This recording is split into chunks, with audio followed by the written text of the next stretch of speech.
Welcome to the world of those who stayed, a place where I, a soul left behind, will tell you stories you were never meant to hear, forgotten houses, nameless graves, and places where you should never have walked. If you've ever felt a chill with no wind, if you've ever sensed eyes watching in the dark, you're not alone.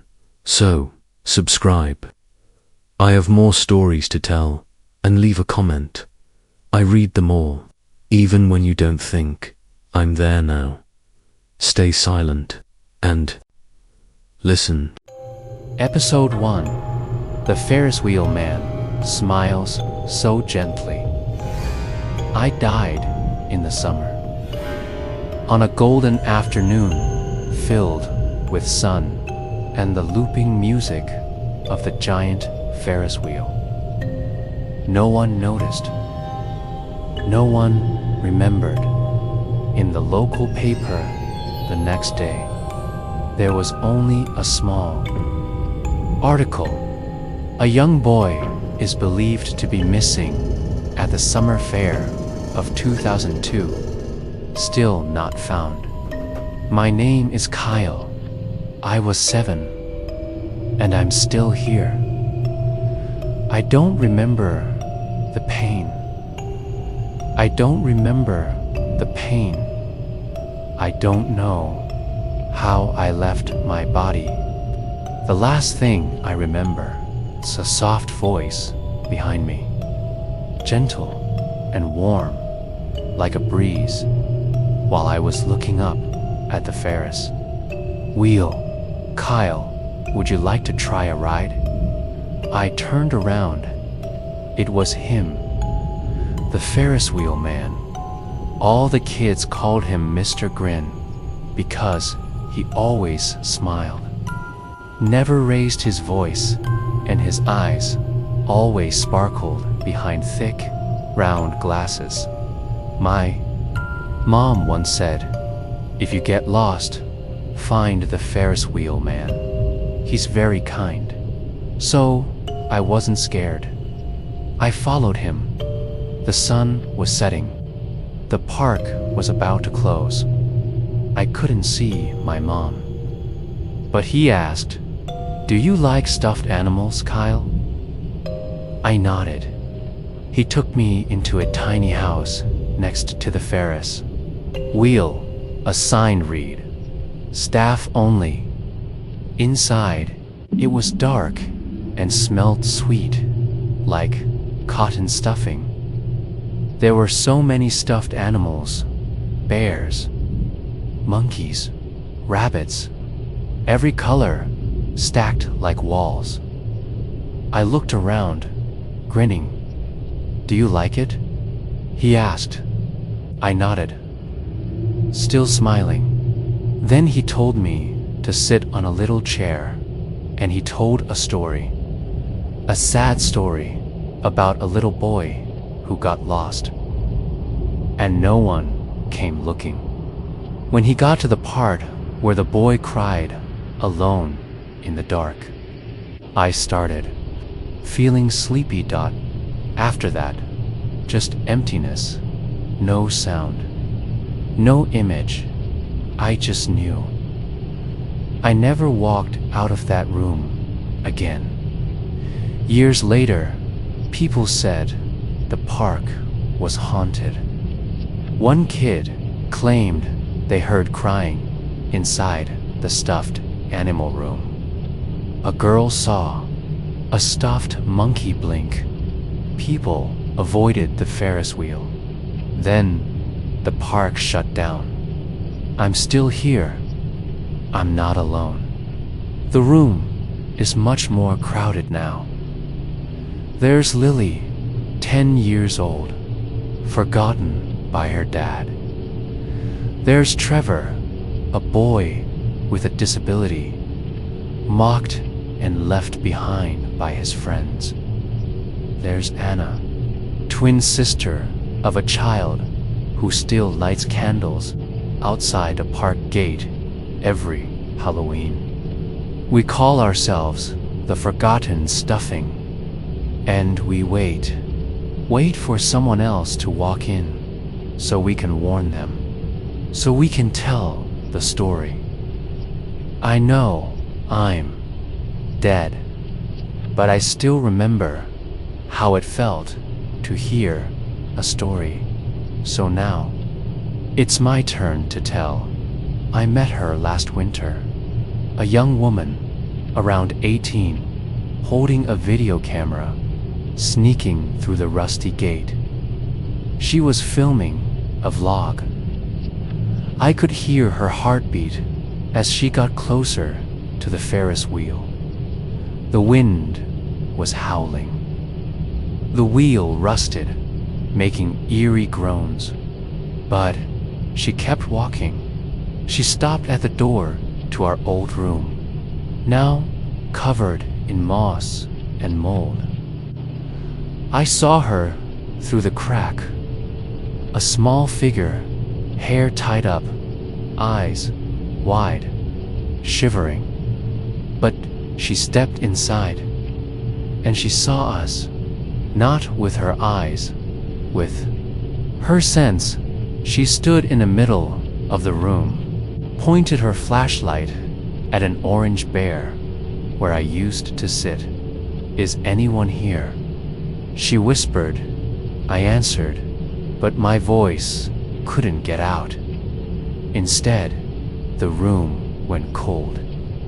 Her flashlight flickered, and I saw, on the wall behind her, a bloody handprint appeared. Not mine. His. Mr. Grin. That wasn't his real name, but we called him that I once believed he was kind. I believed he told stories to comfort. Until Lily said, I saw him sew Anna's mouth shut with thread. Trevor added, he replaced my eyes with stuffed animal eyes. We were too late. One night, he died. People said he fell down the stairs near the Ferris wheel. Others claimed he took his own life because he was haunted by the past. Only we know he didn't die by accident. Something pulled him. Something took him. That final day, we heard his footsteps, heavy. Slow dot. The door creaked open. He walked in, holding a white stuffed rabbit, its ear torn. He sat down. In the center of the room, looked around, and smiled his last smile. Kids, forgive me. His voice was hoarse, shaky. We didn't answer. We just stood there, 7 children, 7 faded shadows, watching him. He bent down, hugged the rabbit, and collapsed. When they found his body, it was cold. But he still had that smile on his lips. On his chest, the stuffed rabbit, it's torn open, its stuffing spilling out like organs. The girl with the camera ran from the room. Her video went viral. Some said it was fake. Some said she staged it.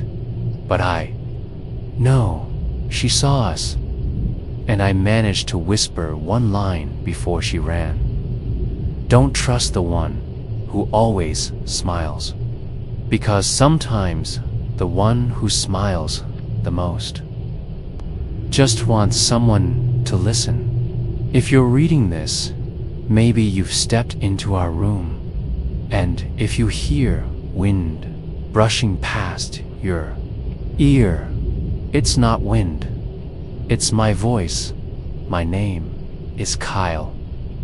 I died in the summer, and I'm still here in the stuffed animal room. Tell this story, so no one else has to stay behind. Forever, with a smile full of stuffing, asterisk. Episode 2. The Bench with Nitrogen Monoxide. I'm no longer afraid of the dark because I've become a part of it. Just like the bench I sit on every evening beneath a tree where no sunlight ever touches. People call it the death bench or something like that. They say anyone who sits on it will meet misfortune, but no one knows. The first person who sat there was me, and I haven't stood up since Dot.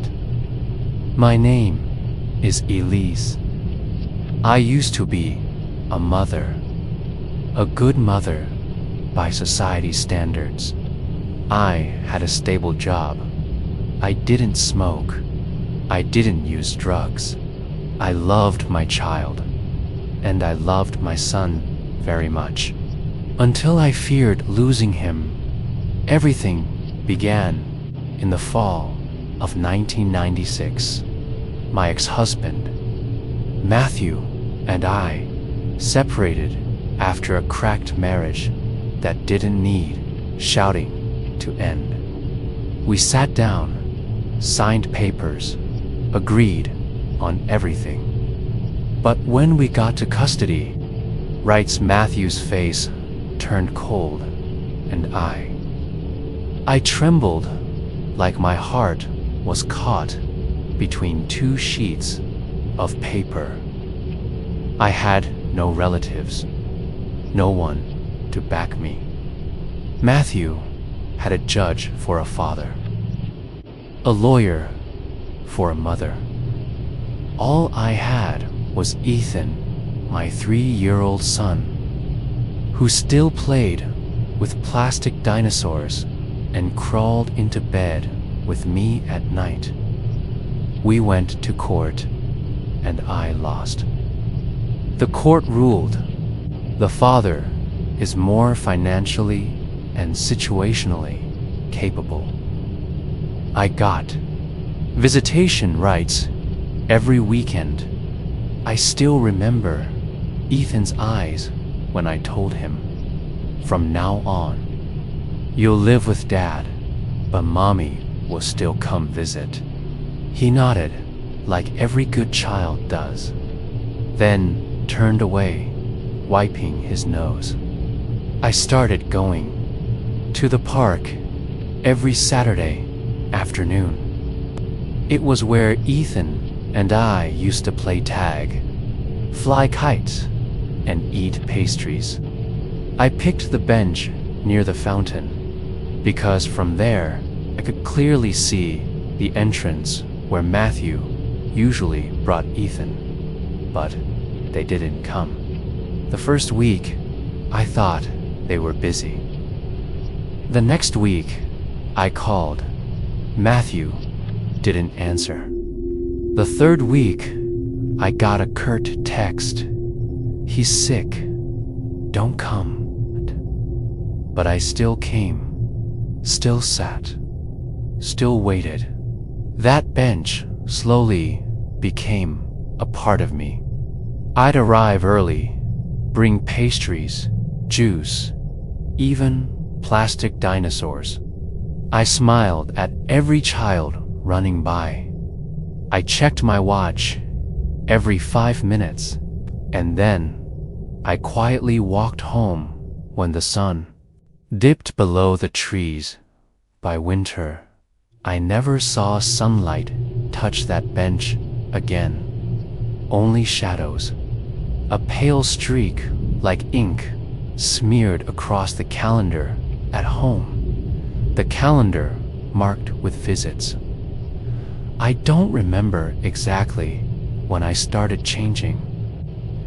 Maybe it was when I saw Matthew with another woman, hand in hand, carrying Ethan into a brand new SUV.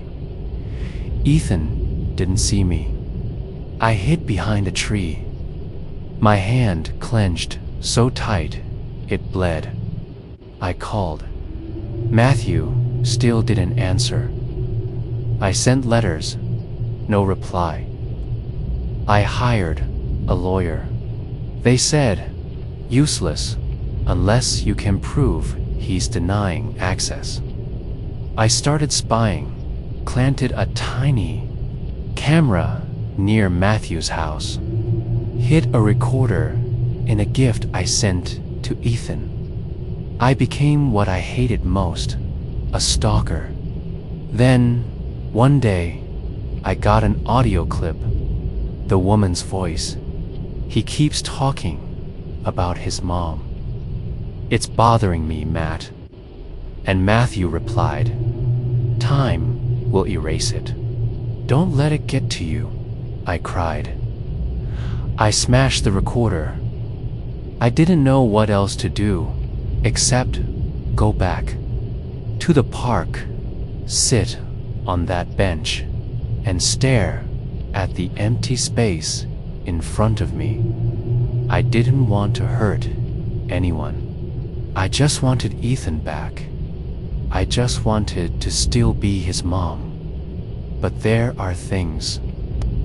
Once you cross the line, you can't go back. I planned to meet Ethan in secret. I knew Matthew took him to a park on Wednesdays. I disguised myself as a cleaner, baggy coat, low cap.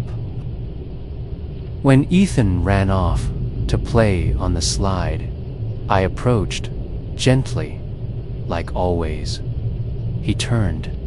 His eyes lit up. Mommy. I don't remember exactly what I said. Just that I held his hand. And I took him, ran through streets, past our old neighborhood, and finally, back to the park we once played in. I told Ethan, just play a little, then I'll take you back. He nodded. I set him on the swing. I sat across on the bench, phone in hand, shaking. I was going to call the police, say I found him, but I was scared. Scared they'd charge me with kidnapping. Scared I'd lose Ethan forever. Then it started to rain. I pulled Ethan, looking for shelter, but the park was empty. No roof in sight. We ran to the old bench. We sat there, shivering, soaked. I hugged him close. He fell asleep. I looked toward the pond behind the fountain we used to toss rocks there to make ripples. Now it was just murky water, moss on the edge. I walked over, carrying Ethan, and then I can't go on. I just know when I returned to the bench, I was alone. I don't know what happened. I don't remember if I let go. I just felt X. The bench wasn't warm anymore, and the sun never returned. I still sit here. All these years, I haven't left this bench. Sometimes, strangers sit, then stand up immediately, saying it feels cold, like someone's watching. Some children run by, stop, glance at me, then turn away, silent. I don't cry anymore. I don't speak. I just sit. Every year, on that exact day, it rains. The bench stays soaked. No one comes near. They say someone once walked into the park like sleepwalking, sat on the bench, then vanished. I don't know if it's true. I only know this bench is no longer for the living. If you happen to find this place and see an old dark wooden bench, always damp as if freshly rained on, walk away. Don't come closer. And if you hear a woman whisper by your ear, "My child, where is he?" then please answer or say nothing at all, because maybe I no longer need an answer. I just need forgiveness. Episode 3. The swing that swayed just once. I had been waiting for a very long time. I don't remember exactly how long. Maybe 10 years, maybe 20 or longer. I only know that the place I sat, the last swing in the park, sways just once a year. On the day I died, no one remembers my name anymore. No one comes looking. They only call me the girl's shadow at the end of the swings, or the white blur at dusk. But I still remember who I am. My name is Mira. I was 8 years old, and I used to love swings. My birth mother died when I was little. I don't remember her face, only the scent from her hair when she hugged me to sleep. After that, my dad remarried. Her name was Lorna. She wasn't a bad person, at least not in front of Dad. She always wore neat clothes, spoke gently, and kept reminding me I needed to act like a proper young lady. But when it was just the two of us at home, everything changed. She was cold. She glared at me whenever I asked too many questions. She secretly threw away the doll my mom left me. She hated me for being a shadow of the past. I didn't understand her, and I didn't dare talk back. Every time Dad went on business trips, it was like I disappeared. Cold meals, doors shut, and if I spilled water or left footprints, she'd punish me by making me stand facing the wall until I could no longer hear the clock ticking. I kept trying to be good. I thought if I behaved, she'd love me. One summer day, she asked if I wanted to go to the park. I was so happy, I cried.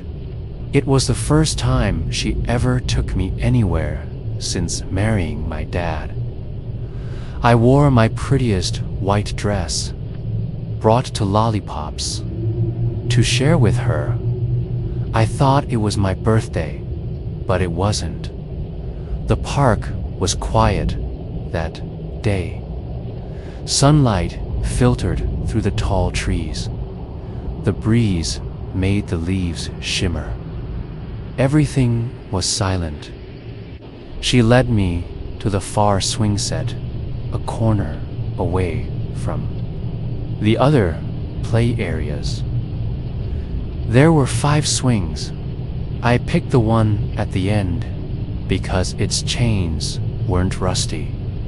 I climbed on and smiled at her. She smiled back, but that smile was cold.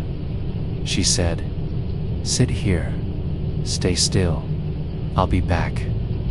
I nodded, and I sat there, sat still. I don't know how long. The sun rose higher, then began to set. The park slowly emptied. No one said a word to me. No one asked why I sat alone. No one stopped. I started to feel hungry, thirsty. I opened my backpack and took out the last lollipop, the strawberry. Sweetness made me want to cry. When it got dark, I left the swing and ran around looking for her. No one. I got lost. I sat back down and I never got up again. They found my body 2 days later, under a bush by the park's fence. The news said I might have wandered off, got exhausted, and lost my way. Lorna cried on TV. She said, I only turned away for a few minutes. She disappeared. I'll regret this forever. No one questioned her. No one suspected anything. She went on living, and I stayed here every year. On that very day, the swing I sat on moves. Just once, even if there's no wind, even if no one's pushing. People say the ghost girl wants to play again. They put up warning signs, banning entry to the swings after sunset. Some brave kids try to sit, then run off when the chains tighten on their own, cold as ice. Some adults take photos, film videos, hoping to go viral online. But no one really sees me, except one boy. His name was Ryan, 8 years old. Skinny, messy hair, always wore a gray hoodie, and sat alone on the bench nearby.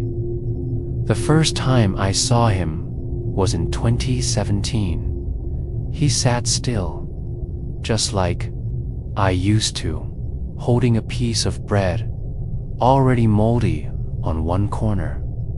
He didn't eat, just sat.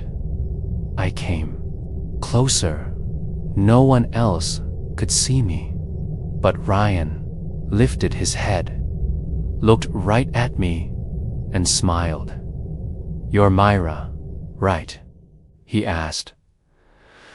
I couldn't answer. I was a ghost. I only appeared to those lonely enough to see me, and Ryan was lonely. He came to the park every evening, not to play, but to wait. Ryan's mom was always busy. She usually left him at the park with a lunchbox and a warning. Wait here, don't go anywhere. But she often came late, or didn't come back at all. We never talked, Tinu. I was there. He'd leave a lollipop each time he left. Strawberry flavor, just the kind I liked.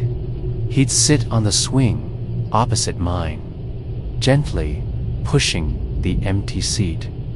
He'd draw me in chalk on the pavement. I don't know why Ryan could see me.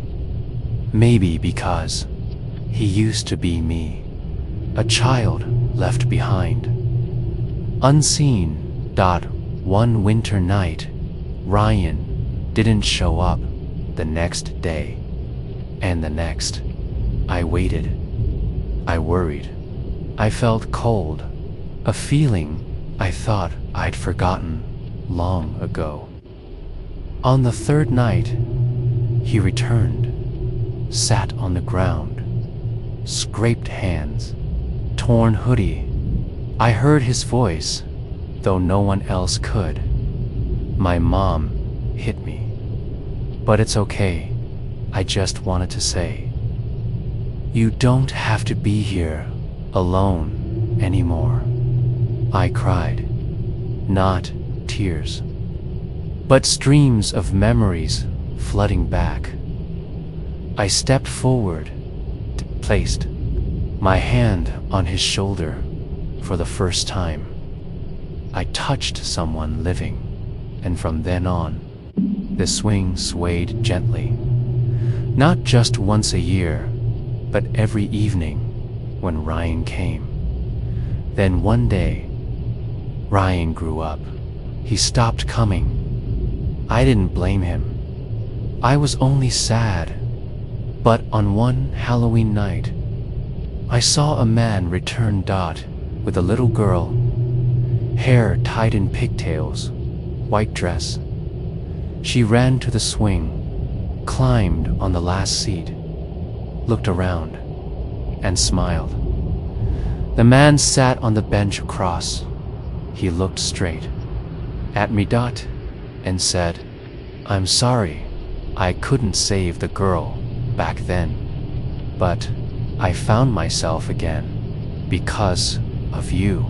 I realized it was Ryan, now a father. He had lived, he had loved, and he still remembered me. I smiled for the first time in life. No, since death, I felt alive again. The swing is still there, now repainted with a sign that reads, "For the children who were once forgotten." I don't make it move anymore. I don't sit there endlessly. I walk around the park, watching over children who need a friend. I don't know how much longer I'll be here, but I know I'm no longer afraid of the dark. If you ever see a swing swaying on its own with no one near, please don't be scared. Maybe I'm just playing with you for a little while. Part 4.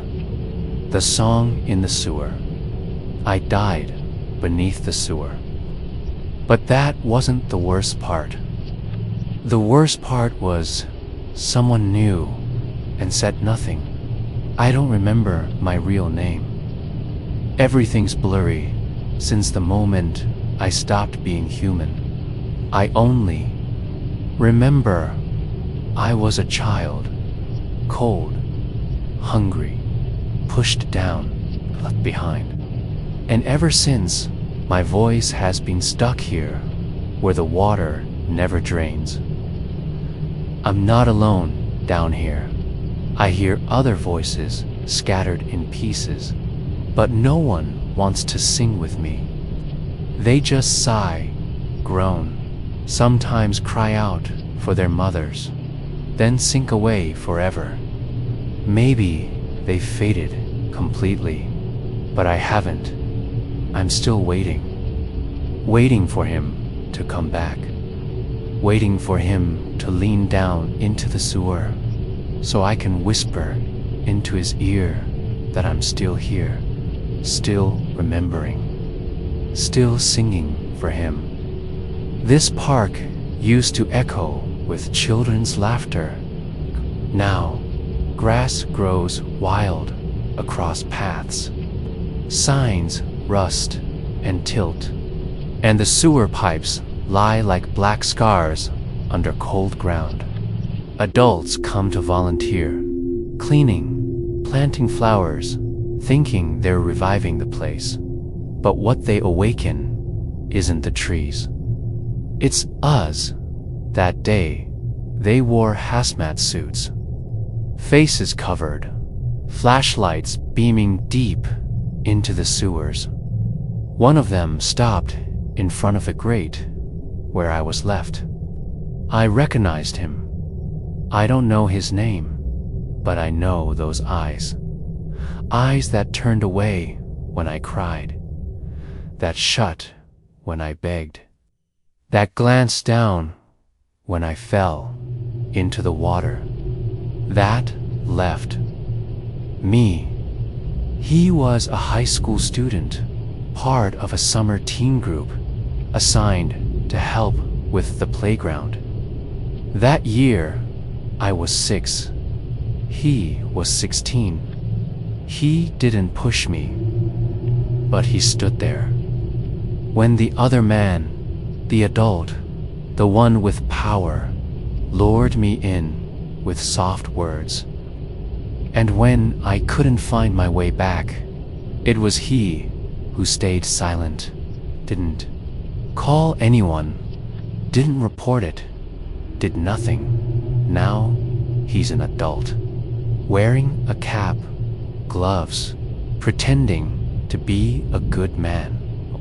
But I remember his laugh behind me, remember his words, "Don't tell anyone, or you'll be banned from this park forever." Didn't tell, and now I remain forever. He bent down to check the grate. For a second, his eyes shifted like a memory clawed back, but then he turned away, pretended not to hear. Like before, I started singing. At first, just a whisper in the wind.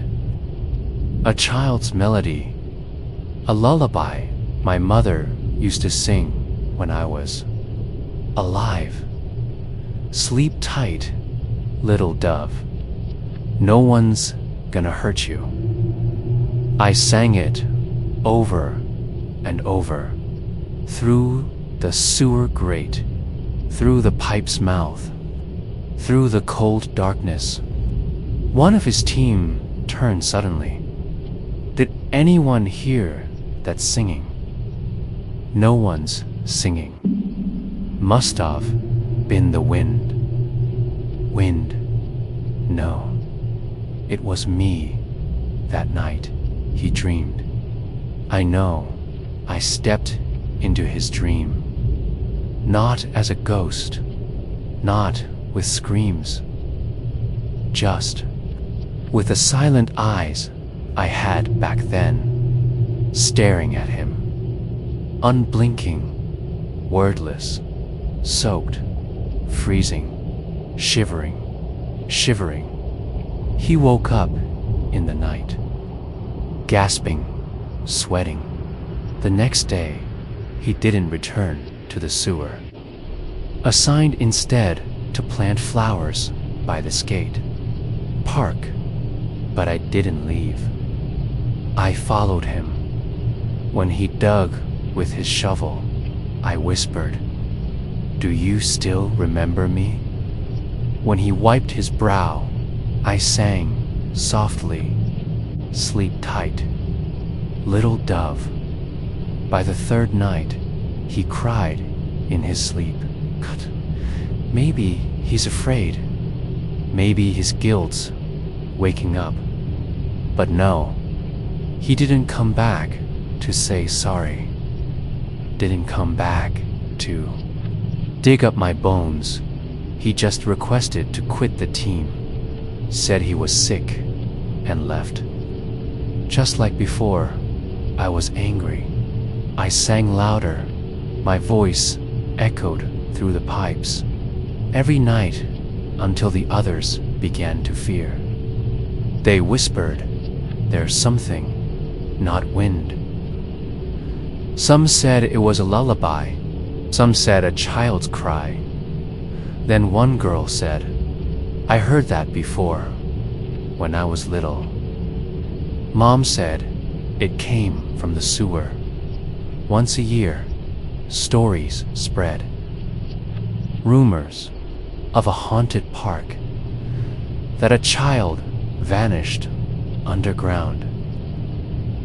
That one was never found. Someone pointed out the exact grate where I'd been left. They left flowers, lit candles, even placed a small teddy bear statue by it. I watched, but felt nothing, because I didn't need a teddy bear. I needed someone to admit it, to say it out loud, to call my name, to open the grate, to say I existed. One of the sewer cleanup team, a young man, listened. He didn't run. He came close. Sat by the grate the whole afternoon. Said nothing. Just listened. Then he asked, "Who are you?" I couldn't answer. Not in words, but I sang, slowly, each line, each word, a melody only my mother once knew. That night, he searched online. A missing child from 1994. White girl, brown hair, name. Started with E. No body found, no suspects. Labeled a mystery. The next night, he brought a shovel. I didn't know why, but for the first time, I felt hope. He dug, gently, carefully, then paused, shined his light down, eyes wide. I saw him tremble, saw his lips stammer.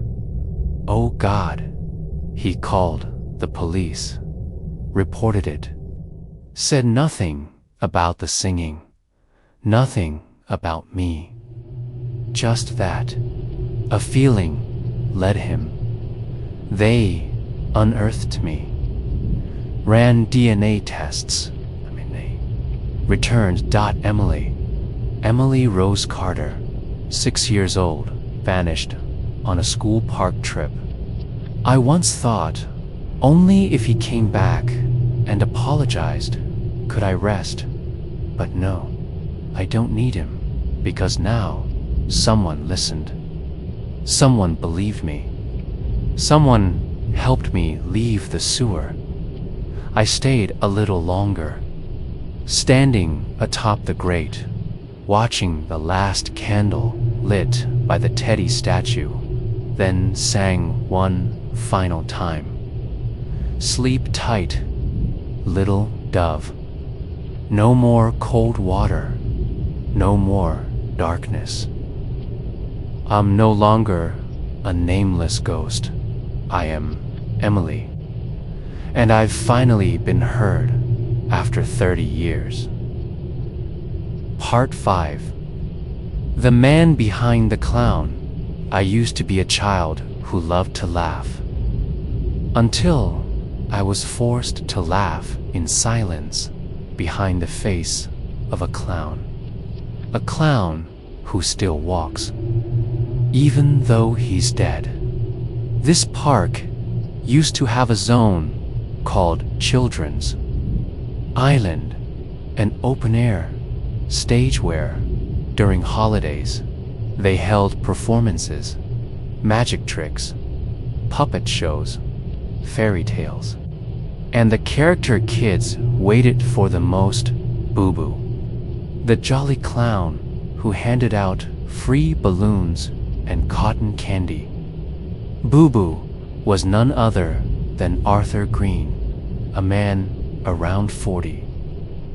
Bald, but wearing a green wig, smudged red lipstick, and a laugh. Louder than anyone else's. Adults avoided him.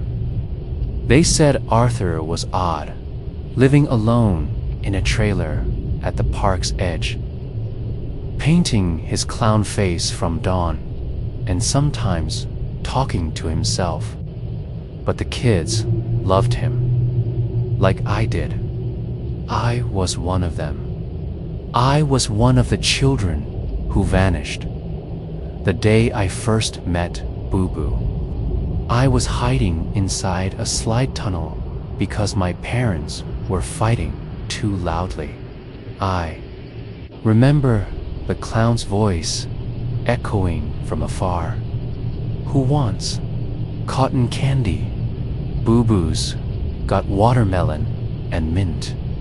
I peeked out. He smiled. I didn't know that would be the last time I saw sunlight. Arthur Green was investigated. That was after the fourth child disappeared. They all had one thing in common. They'd been to Children's Island. They'd received a personal balloon from Boo Boo. They'd been invited on stage to help with magic. No evidence, no bodies, no clues. The police let him go. A week later, he committed suicide, but no one saw the body. When the police arrived, all they found was a puddle of blood and his green wig on the floor. The blood trail led to the back door and vanished. I died in the room beneath the stage. I remember the door creaking as he dragged me down, the flashlight clicking, and the thick, gloved hand covering my face. He made me smile at any cost. Smile, boy.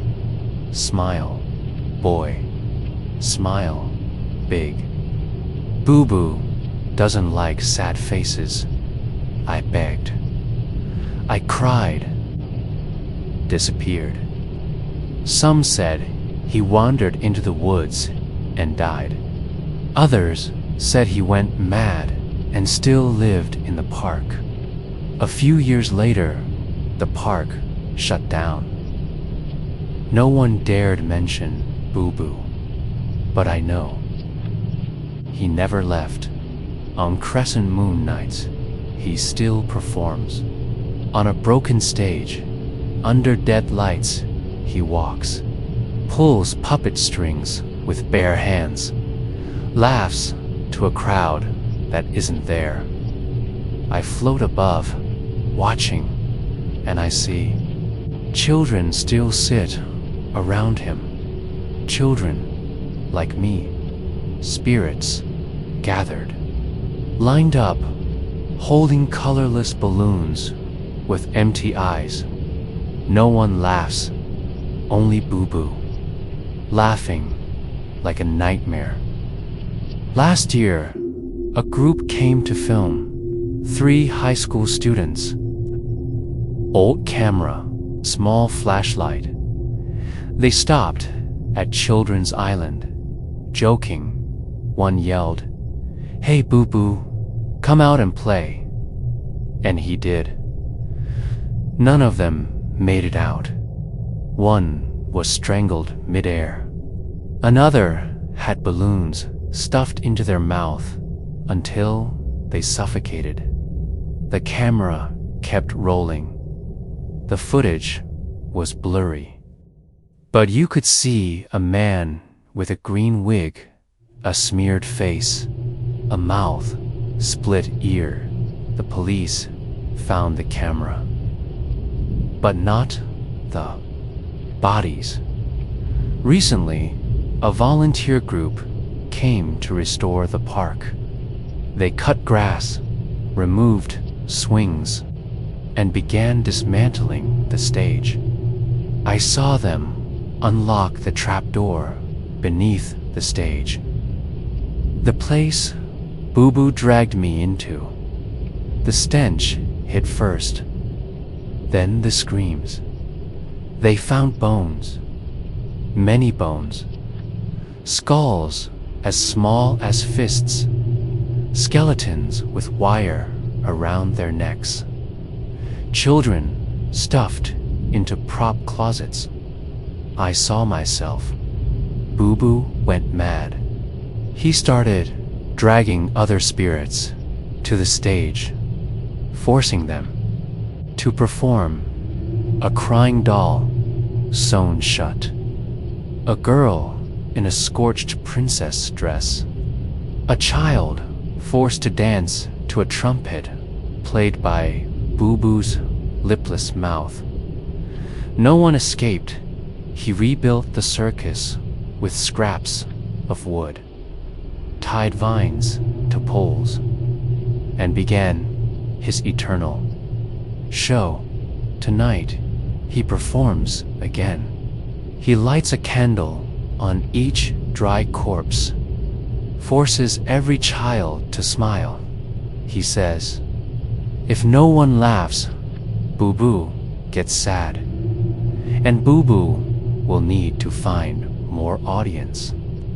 I can't cry, can't laugh. All I can do is tell the story. If one night you walk past the old park in Ohio, the one once called Dreamy Hollow, and see lights flickering on the abandoned stage. Dawn, single quotes, T, approach. If you hear a clown's trumpet echoing, never respond, and if you see a colorless balloon drifting past, run, because you're about to become the next audience. And here, audiences never get to leave, because he still performs, the man behind the clown.